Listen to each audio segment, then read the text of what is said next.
Yep, we're just doing a diesel generator test. Those guys did not get the memo. Interior room, basement. Alrighty, everybody, we are in a grid down situation. Everybody out there has no power. All right. So today, what we're going to be doing is some diesel generator shenanigans. I think the wires out there are safe. Let's hope so. We're going to try to power my house and recharge my batteries while everybody else has no power. All right, let's get to it.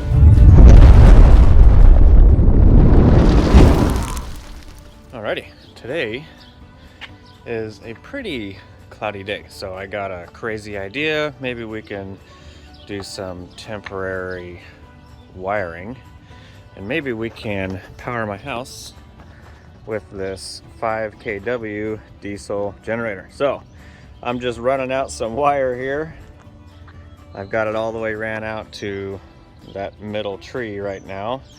I've got another spool right over here, and maybe I can make 2 hot wires out of that. The blue wire is going to be my ground, and then hopefully I can get 2 hot wires out of this, and we can temporarily run it through the door right there down to the inverter and power my house and maybe recharge some batteries. Again, this is all temporary. We're just messing around.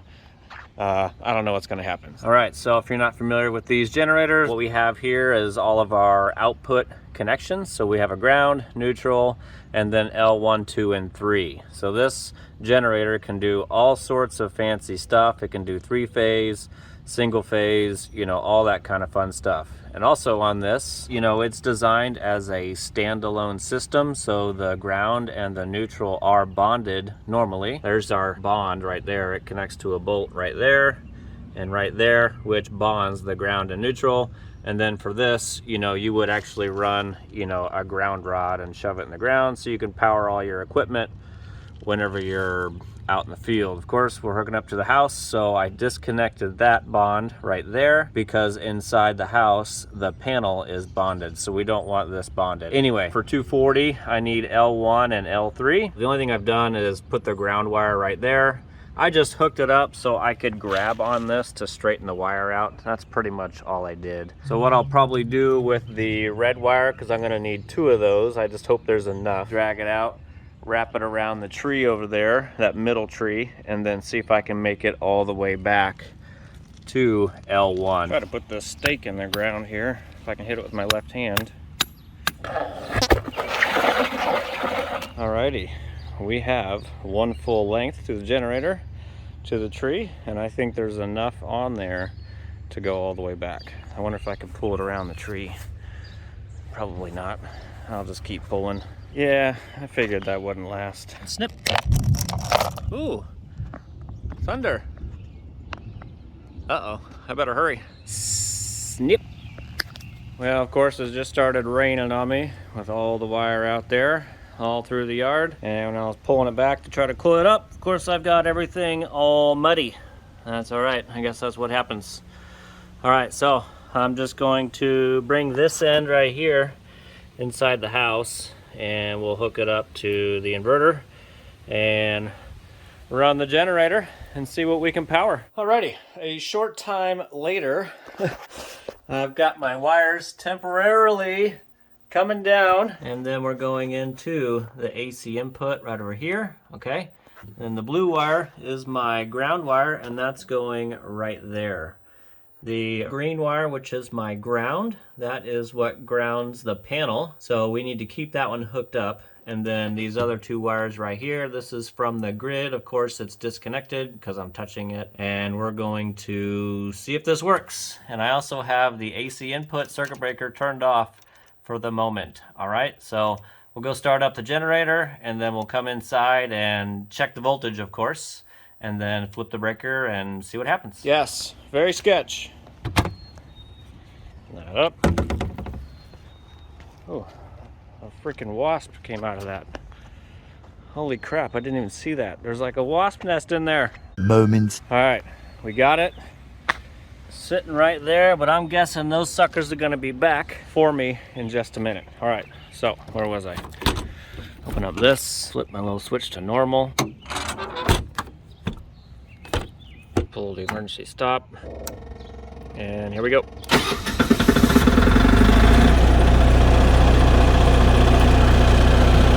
Alrighty, I will let that warm up for a couple minutes and then we'll flip the switch and blow up my house. Alrighty, while we're waiting for the generator to warm up, you can see our grid is gone right over here and we're on solar battery mode right now. Obviously we're super cloudy today. Battery voltage is 59 or 52.9 and the load on the house is just over 1,000 watts. We're getting in about 864 watts of solar. All right, let's go flip on the breaker. Let's go ahead and flip on the breaker. Well, it sounds like we're still alive in here and nothing blew up. Disconnect the AC just in case. Turn on this to AC, L1, 122.5, and then L2, 121.2. All right, so I think we're good. And it's on utility right now, so we're gonna go ahead and flip the breaker and see if we blow up. There it goes. So now my house is running off the generator. So we'll go outside and make sure the generator's still good. Just want to check the percentage, the load percentage. All right, so we're doing good. The hertz came down a little bit. Voltage is fine. I'm just going to leave it there. All right. All right, back down here, we're going to do solar and generator charging. That's generator amps or utility amps. We'll change that to 50. Then we will go to option 14 and change that to solar and utility. Boom. All right, just flipped over to charge. Go back outside, check the generator load. All right, we're about 60% load right now, so not too bad. All right, so should we bring up the amps just a little bit? I think so. 70 amps. How much are we charging now? Combined 84.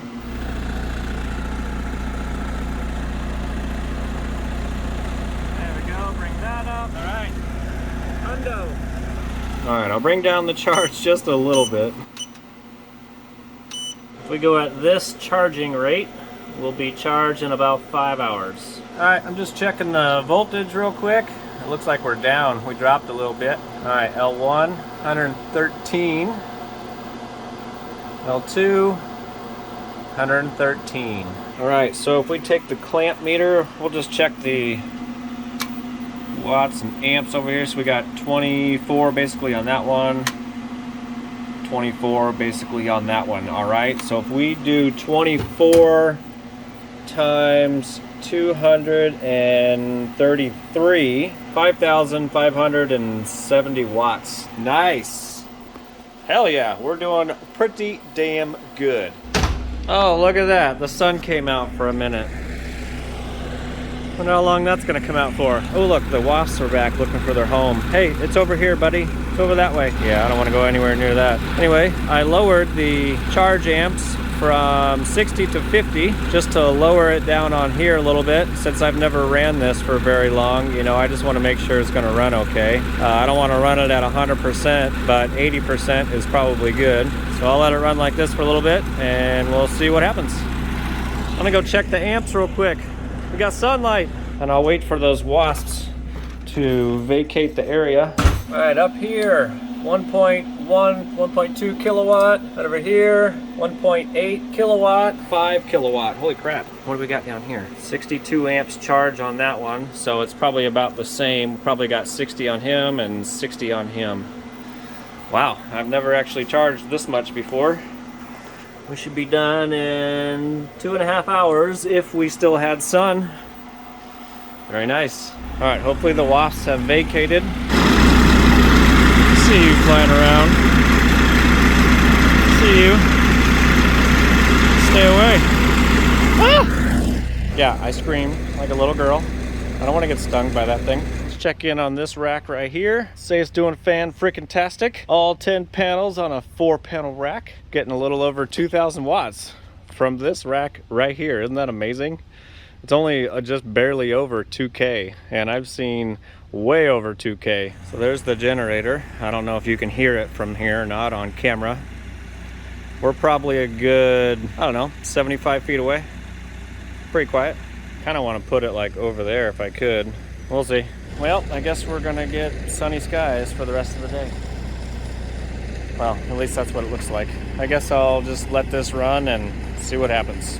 All right, so I just want to say thanks for tuning in for my generator shenanigans. Don't forget to like that smash button, and I will see you. Alrighty, I just bumped it up to 80 amps from grid to charge, and then I bumped up the voltage and frequency just a little bit on the generator. So now we're at 29.7, 29.7. Very nice. So 29.7 times 232, 6,890 watts.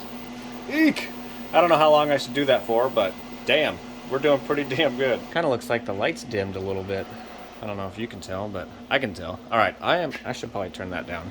All right, I was just over here, you know, doing whatever I was doing, and I think the generator just cut off because I was running it at full blast for too long. I need to go up and change, not 160, down to maybe 50. And we'll go back outside and see if the generator kicks back on. Overload. All right, reset. And go. All right, and we're back. All right, so I'll just not run it at full blast. That was probably, I don't know how long that was. All right, that's gonna go up probably to maybe 20 amps. And we should be good. Moments later. All right, we just got the next severe thunderstorm warning. Nice. 60-mile-an-hour wind gust, quarter-size hail. Hail damage to vehicles is expected. Expect wind damage to roofs, siding, and trees. I don't want to break anything. For your protection, move to an interior room on the lowest floor of a building. Torrential rainfall. Oh my God.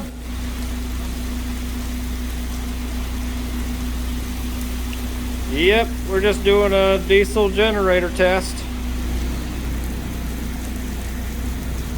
Those guys did not get the memo. Interior room, basement, torrential rainfall happening right now. But we're not going inside, at least yet. We're running off the generator. We're gonna do some generator shenanigans today. Grid down situation. Everybody out there has no grid power. Power gone. No coffee for you. We were really low on the battery voltage, so we're charging her up and powering the house. I think the wires out there are safe. Let's hope so.